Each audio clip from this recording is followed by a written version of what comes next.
Novruz zamanı ən çox olunan yanlışlardan biri səhər yeməyini birbaşa olaraq Novruz şirniyyatları ilə, çayla qəbul etməkdir ki, bu da karbohidrat dəyəri yüksək olduğuna görə qanda şəkər miqdarının sürətlə qalxmasına, daha sonra da sürətlə enib insanın daim ac hiss etdiyindən daha çox qida qəbuluna səbəb olur. Ona görə yaxşı olar ki, səhər yeməklərində yumurta, süd məhsullarından pendir, kəsmik, xama, yağ bu kimi məhsulları qəbul etməklə yanaşı, eyni zamanda lifli qidalarda istifadə etsinlər ki, bunlar da tərəvəzli salatlardır. Bunlar uzun müddət tox tutmaqla yanaşı, həm də sağlamlığın qayğısına qalan qidalardır.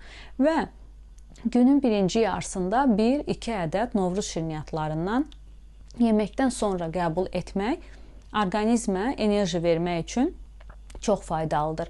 Axşam saatlarında isə şirniyyat qəbulu həzmsizliyə gətirib çıxartmaqla yanaşı, eyni zamanda artıq kalori aldıqdan sonra hərəkətsiz bir zamana təsadüf etdiyindən bu zamanda artıq çəkib piylənməyə səbəb ola bilər ki, ona görə yaxşı olar ki, Novruz şirniyyatlarını günün birinci yarısında qəbul etsinlər və eyni zamanda da qidalanmada mütləq şəkildə qidaların yeni istehlak olunacaq qədər bişirilməsinə diqqət olunsun. Hər gün yeni hazırlanan qidalardan istifadə etmələri daha tövsiyə olunandır ki, nəinki bir gün ərzində bir neçə növdə qida hazırlayıb onları növbəti günlərdə boyat şəkildə qəbul etmək.